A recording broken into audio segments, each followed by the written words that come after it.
Operations Taxable, Glimmer and Big Drum were tactical military deceptions conducted on 6 June 1944 in support of the Allied landings in Normandy. The operations formed the naval component of Operation Bodyguard, a wider series of tactical and strategic deceptions surrounding the invasion. Small boats, along with aircraft from RAF Bomber Command, simulated invasion fleets approaching Cap d'Antifer, Pas-de-Calais, and Normandy. Glimmer and Taxable played on the German belief, amplified by Allied deception efforts over the preceding months, that the main invasion force would land in the Calais region. Big Drum was positioned on the western flank of the real invasion force to try to confuse German forces about the scale of the landings. These operations complemented Operation Titanic, which was intended to confuse the Germans about the D-Day airborne forces. It is unclear whether the operations were successful, due to the complexity of their execution, poor weather, and lack of response from German forces.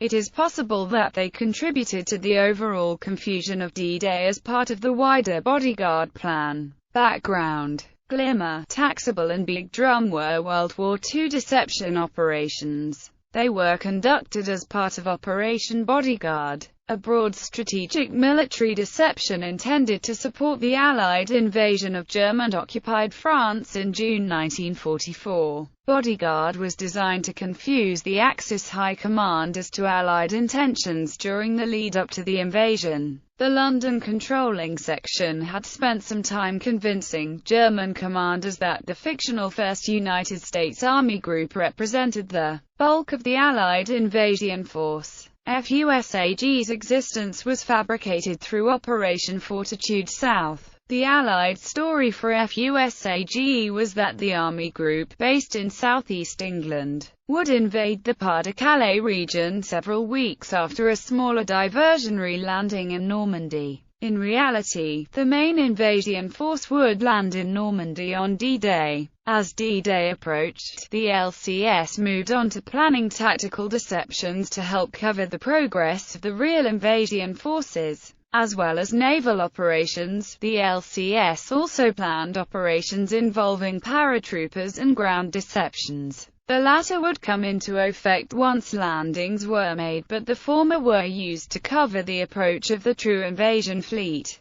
In preparation for the coming landings, Allied scientists had worked on techniques for obscuring the size and disposition of an invasion force. The German defenses relied on the SeaTact radar system. Scientists from the telecommunications research establishment discovered that the resolution of the SeaTact was about 520 yards. To deceive the radar system, they proposed dropping clouds of aluminium foil at 2-mile intervals. The clouds would appear as a continuous blip, similar to one created by an approaching fleet, on German screens. The Allies also repurposed radio equipment, codenamed Moonshine, to jam the SeaTact signal. Allied command decided that, rather than mask the approaching fleet, these measures would serve to alert German defenses. So it was decided to combine these techniques with small groups of boats to simulate an entire invasion fleet aimed at the Calais region. Allied planners proposed that small boats,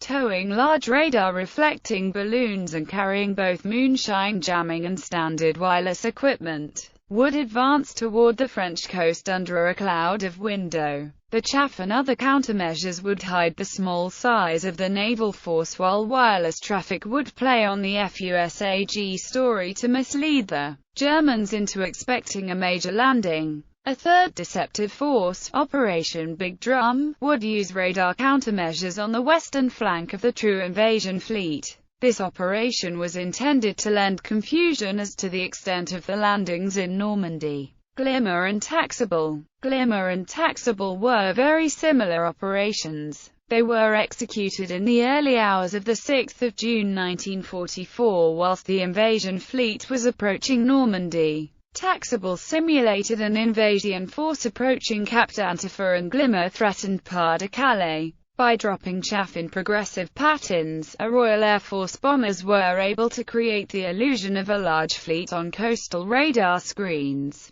Beneath the chaff, small boats towed radar reflector balloons and simulated the radio traffic expected of a large fleet. Once German forces were drawn to the coast, it was planned that the RAF would attempt to contain them in this region, and away from Normandy, by bombing bridges and roads. The operations required precise flying in elongated circuits, with replacement aircraft having to merge in seamlessly to avoid telltale gaps. The bombers were staged at 2-mile intervals parallel to the French coast. Once in position, they would spend 2.5 minutes flying toward the coast, dropping chaff at 15-second intervals. Then the aircraft would turn and head away from the coast for 2 minutes and 10 seconds. By repeating this circuit, the wide cloud of chaff edged toward the coast just like a real seaborne fleet. The aircraft had to be modified by cutting a hole in the nose to allow the large quantities of chaff to be dropped. The larger of the two operations, taxable, was carried out by 18 small boats, a mix of harbor defense motor launchers and RAF pinnaces, designated Special Task Force A. Chaff was dropped by Lancaster bombers from the No. 617 Dambusters Squadron. Each aircraft carried an expanded crew of up to 14. The squadron began training for the operation on the 7th of May, but were not aware of their final target.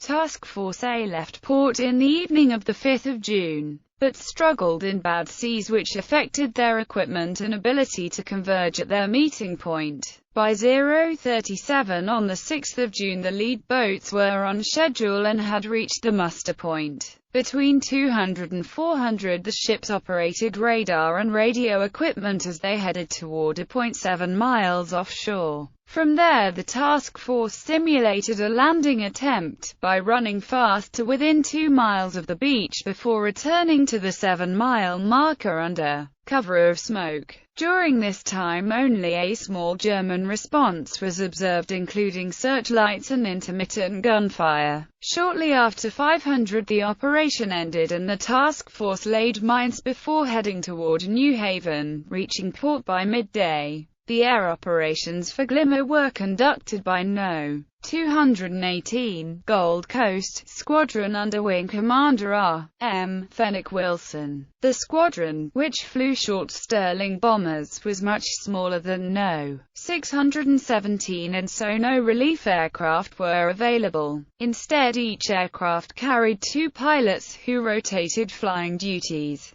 The naval contingent, Special Task Force B under the command of Lieutenant Commander W. M. Rankin, consisted of 12 HDMLs equipped with jamming gear, radios and radar reflecting balloons. The task force began jamming operations at approximately 100, followed by radio chatter around an hour later. Glimmer elicited more response from German forces than taxable, including reconnaissance planes sent to investigate the fleet. After completing their assignment, the ships returned to port, reaching their berths by 1300 on D-Day. Big Drum was similar to the other D-Day naval deceptions, but without an airborne component. Task Force C consisted of 4 HDMLs, whose job was to operate as a distraction on the western flank of the invasion. The plan originally called for the task force, which was attached to Force U, to operate radar jamming equipment as it approached the French coast,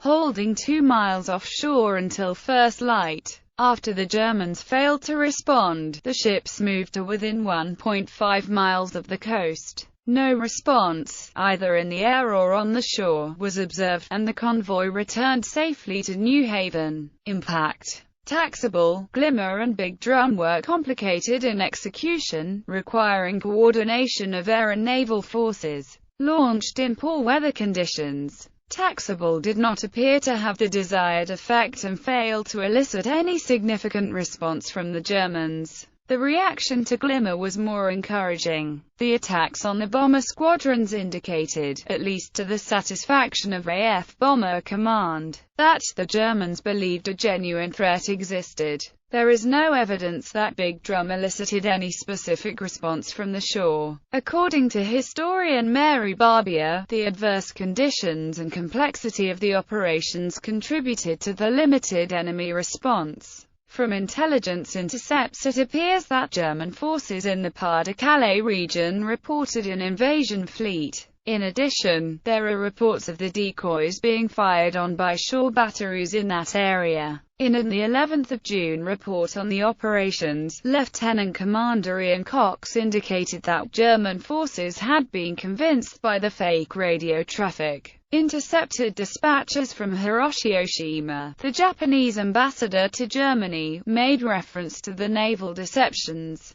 And the 8th of June dispatch referred to the Calais region and stated, an enemy squadron that had been operating there has now withdrawn. Although disappointed not to have seen any action during the night of D-Day, and still unsure of their actual impact, the bomber crews felt proud of the operations. Squadron leader Les Munro of No. 617 Squadron wrote, I have always considered the operation in one sense to be the most important the squadron carried out in my time, not because of bad weather, nor because of any threat of enemy action and not measured by any visible results, but because of the very exacting requirements to which we had to fly and navigate.